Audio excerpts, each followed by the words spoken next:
Innal hamdalillah nahmaduhu wa nasta'inuhu wa nastaghfiruh wa na'udzu billahi min syururi anfusina wa min sayyiati a'malina. May yahdihillahu fala mudhillalah wa may yudlil fala hadiyalah. Assalatu wassalamu ala nabiyil Mustafa Muhammad sallallahu alaihi wasallam wa ala alihi wa ashabihi ajmain. Asyhadu an la ilaha illallah wahdahu la syarikalah wa asyhadu anna Muhammadan abduhu wa rasuluh la nabiyya wa rasulah ba'dah. A'udzu billahi minasyaitonir rajim. Ya ayyuhalladzina amanu taqullaha wal tanzur nafsum ma qaddamat lighad wattaqullaha innallaha khabirum bima ta'malun. Wa qala an-nabiyyu sallallahu alaihi wasallam ittaqillaha haitsuma kunta wa atbi sayyi'atal hasana tamhuha wa khaliqin nas bi khuluqin hasanin. Shadaqallahul adzim wa sadaqallahu rasul karim, amma ba'd. Ma'asyiral muslimin jamaah Jumat rahimakumullah. Kehidupan dunia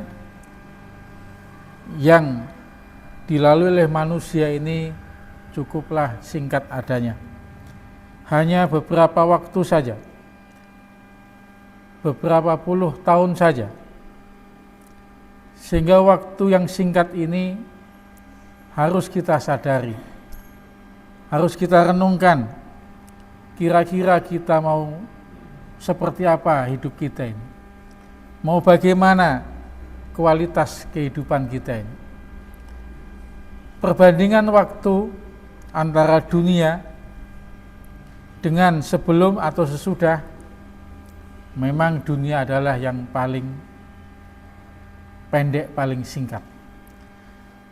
Setiap muslim bercita-cita supaya hidupnya punya makna, punya arti, dan akhir daripada kehidupannya adalah husnul khotimah. Maka pada kesempatan kali ini Khatib mengajak diri sendiri dan jamaah sekalian untuk senantiasa meningkatkan kualitas iman dan takwa kita, kualitas ilmu kita, supaya kehidupan kita juga lebih baik, lebih berkualitas di sisi Allah Subhanahu wa ta'ala. Dan yang terpenting lagi adalah kehidupan yang diberkahi. Ini yang kadang dilupakan oleh manusia. Hidup yang diberkahi, hidup yang diridhoi oleh Allah.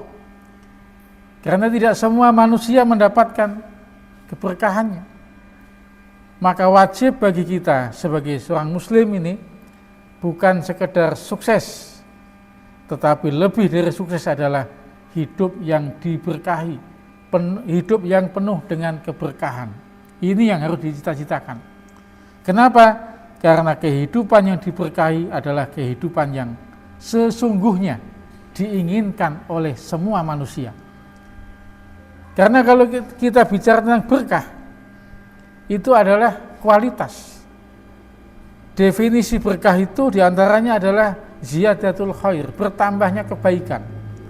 Artinya orang yang mendapatkan keberkahan, hidupnya akan baik. Tidak banyak masalah, tidak banyak kendala-kendala dalam kehidupannya, dan senantiasa dia dekat dengan Allah Subhanahu wa ta'ala. Ini adalah keberkahan. Ketika punya harta, kalau harta itu berkah, membawa kepada kebaikan. Ketika dia sehat, dengan kesehatannya membawa kepada sesuatu yang positif, bukan kemudaratan. Ketaatan semakin bertambah. Ini penting bagi seorang muslim untuk mencapai berkah, mencapai kehidupan yang diberkahi. Ada 3 hal minimal supaya kehidupan kita mendapatkan keberkahan dari Allah Subhanahu wa ta'ala. Yang pertama adalah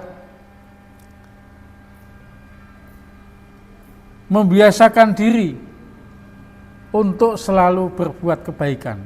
Tafwidun nafsi alal khair. Kita senang dengan hal-hal yang positif.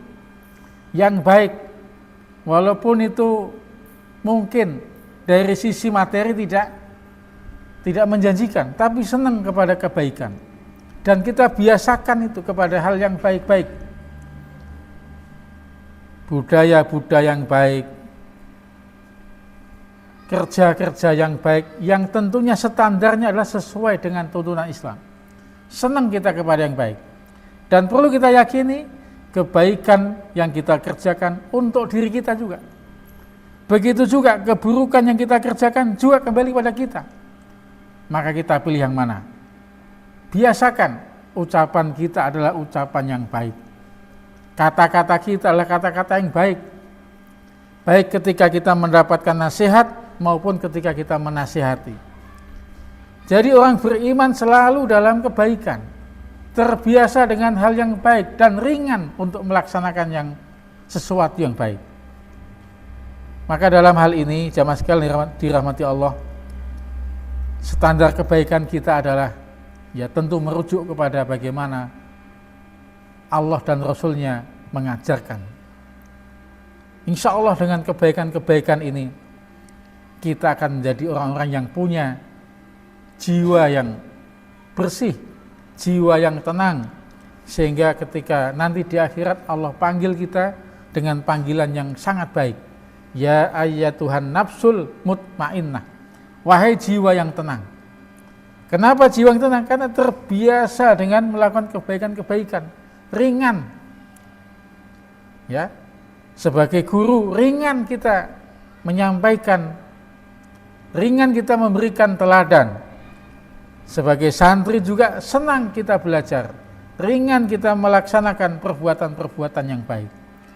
Dan yang terpenting jamaah sekalian dirahmati Allah, ingat, kebaikan yang kita lakukan ini itu akan mengecilkan, akan meminimalisir potensi-potensi keburukan, potensi-potensi maksiat.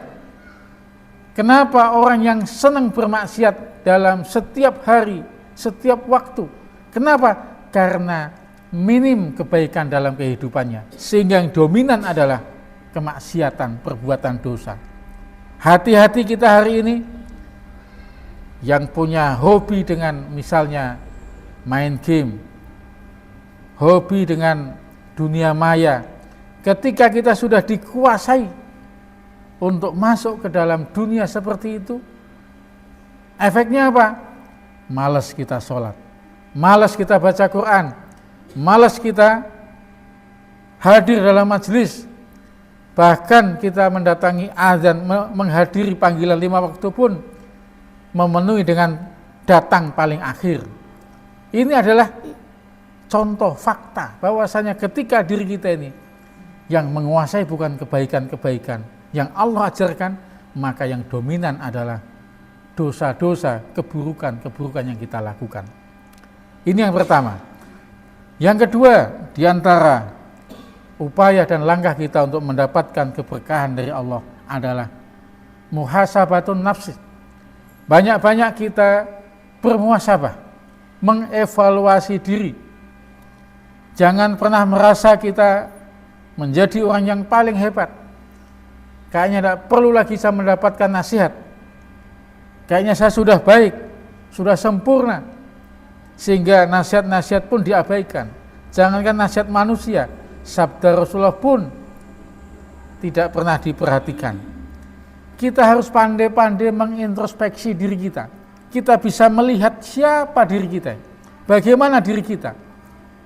Sahabat Umar radhiyallahu anhu mengatakan, hasibu qabla an tuhasabu. Hisablah diri kalian, hitunglah diri kalian, amal-amal mungkin keburukannya.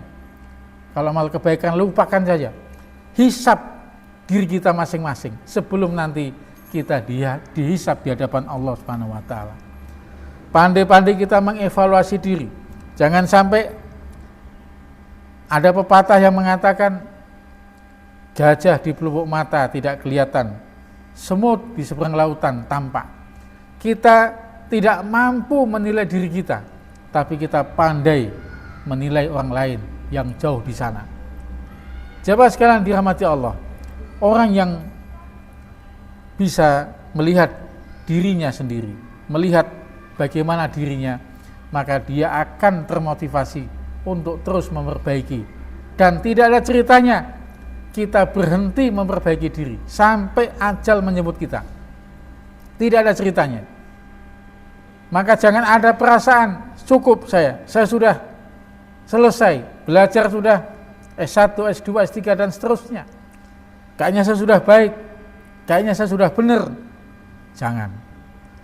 Kita harus menjadi manusia-manusia yang haus, yang selalu menginginkan yang terbaik.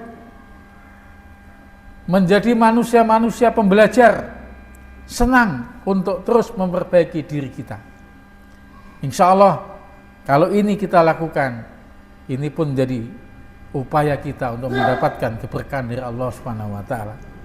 Kemudian yang terakhir di antara upaya supaya kita mendapatkan keberkahan dari Allah adalah taksirud doa, memperbanyak doa.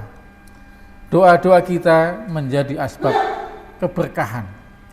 Maka dalam Islam kita dianjurkan dalam mengawali kegiatan amalan-amalan yang kita kerjakan diiringi dengan doa-doa.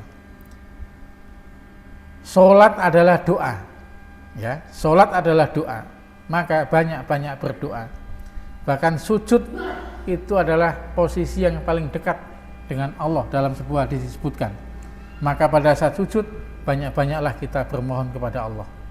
Karena dengan doa bisa merubah takdir Allah. Mungkin takdirnya kita A, tapi karena kita berdoa ya Allah bisa berubah itu dengan doa. Ya. Jadi ada takdir yang bisa berubah, ada takdir yang tidak bisa berubah. Yang bisa berubah ini ya kita banyak doa. Mungkin kita dulu bodoh, tapi kita belajar, kita berdoa.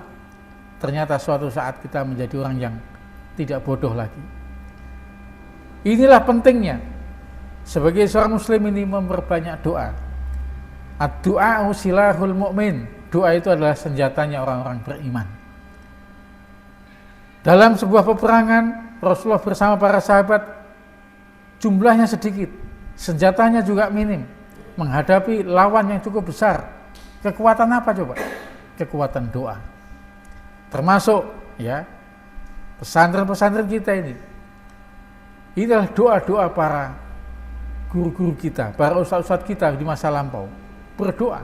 Maka jemaah sekalian, jangan pernah sepelekan doa. Jangan pernah abaikan doa, khususnya doa di malam hari pada saat qiyamul lail. Doa ini insya Allah menjadi senjata, menjadi kekuatan orang beriman. Ketika menghadapi situasi yang sulit, situasi yang berat, akal kita tidak menjangkau, fisik kita tidak mampu, maka masih ada kekuatan yang Allah berikan, yaitu berdoa kepada Allah. Maka tiga hal ini insya Allah merupakan upaya kita supaya kehidupan kita mendapatkan keberkahan. Dan yakin ketika hidup ini berkah, maka kita menjadi manusia-manusia yang unggul, manusia-manusia yang Allah berikan kekuatan, Allah berikan kebaikan di dunia, terlebih nanti di akhirat. Barakallahu li wa lakum bil qanadim wa nafa'ani wa iyyakum bima fihi minal ayatil hakim. Taqabbalallahu minna wa minkum tilawatahu innahu wal ghafurur rahim.